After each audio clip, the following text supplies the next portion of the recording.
فتح صاحب یہی بات میاں نواز شریف بھی کہہ رہے تھے کل پرسوں. انہوں نے کہا کہ آئین کا تحفظ پارلیمنٹ میں بیٹھ کے ہوتا ہے نہ کہ سڑکوں پہ آ کر, اور وہ کہہ رہے تھے کہ پارلیمان کے اندر کردار ادا کریں. ویسے تو سب نے آئین کے تحفظ کی قسم بھی پارلیمان کے اندر کھائی ہے, آپ نے بھی تو حلف لیا ہے نا یہی والا.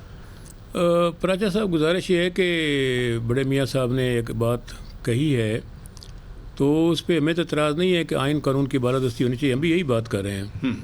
دوسرا یہ کہ ان کے برادر محترم وزیر اعظم پاکستان ہیں. ابھی کل ہمارے دو معزز ارکان اسمبلی شاندانہ گلزار اور شہریار افریدی کو کوئٹہ پیشی کرنی پڑی, بھگتنی پڑی. وہ کبھی کوئٹہ گئے ہی نہیں لڑنے جھگڑنے کے لیے, وہاں کیس بنا دیا گیا. کل برگیڈیئر اسلم گھمن صاحب کے گھر پہ ریڈ کیا گیا, وہ جو ہمارے ایم این اے ہیں ناروال سے, تو اور بھی کئی جگہوں سے شکایات آئی ہیں. اب تو صوبائی وفاقی حکومتیں سول حکومتیں ہیں اور وہ انہی کی نون لیگ کی حکومتیں ہیں.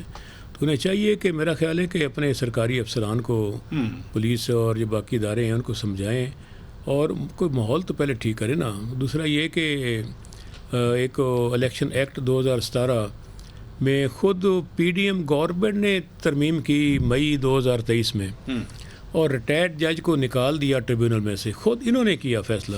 ہم نے اس کو اپریشیٹ کیا. اب جب جج تعینات ہو گئے ہیں حاضر سروس, تو کہا جی نہیں اب ریٹائرڈ جج بھی لگائے جائیں. پھر ایک نیا آرڈیننس جاری کر دیا گیا, قانون تو نہیں بنایا انہوں نے. تو یہ متنازع قانون سازی کیوں کرتے ہیں؟ یہ تو چور کی داڑھی میں تنکا ہوا نا. اگر آپ کو حاضر ججوں پہ یقین نہیں ہے اور ریٹائرڈ جج وہ بھی سیشن جج قسم کے, ان کو آپ 5-5 لاکھ کا کانٹریکٹ دے کر 10-10 لاکھ کا بٹھا دیں گے, وہ تو کبھی زندگی اسمبلی ٹوٹ جائے گی, فیصلہ نہیں کریں گے. ایسا ہوتا ہے ماضی میں. خود 2013 میں میں نے چیلنج کیا تھا الیکشن کو, رزلٹ کو, اور ری کاؤنٹنگ مانگی تھی. تو 3.5 سال لاہور ہائی کورٹ نے اسٹے رکھا, 1.5 سال اسلام آباد ہائی کورٹ نے رکھا, میں سپریم کورٹ تک گیا.